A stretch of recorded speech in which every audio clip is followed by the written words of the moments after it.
vastassa berberit muukalaislegioonassa taisteli. Kun miestä tarvittiin, hän silloin loisti.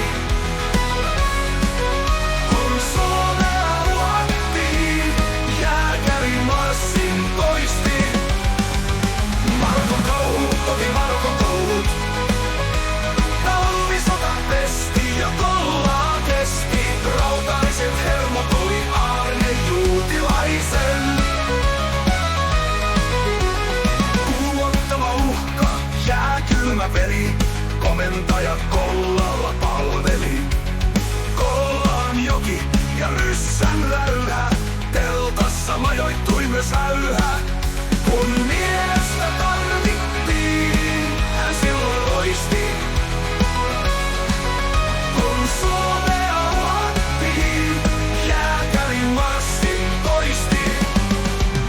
Marokon kauhut, toki Marokon koulut.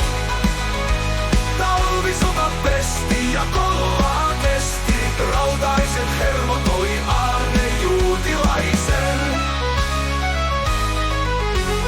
Kummitus päällä, helvetin säällä aina rohkeutta loi esimerkillään. Taisteluhenki ja palava sydän varmisti isänmaan meidän. Kun miestä tarvittiin, hän silloin loisti. Kun Suomea luottiin, jääkärimarssin toisti. Marokon kauhut, toki Marokon koulut. Talvisota pesti ja kollaa kesti. Rautaiset hermot oli Aarne Juutilaisen.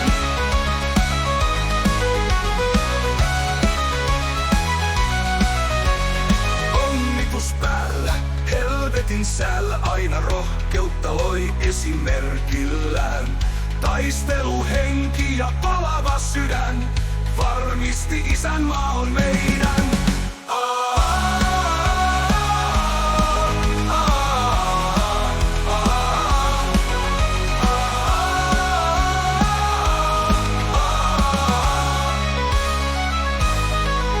Vuonna 1974 Aarne Juutilainen kertoi, ettei palvelus Saharan autiomaassa Marokon sodassa ollut yhtään mitään verrattuna Suomen talvisotaan, joka oli äärimmäisen epäinhimillinen päivästä toiseen. Kun miestä tarvittiin, hän silloin loisti.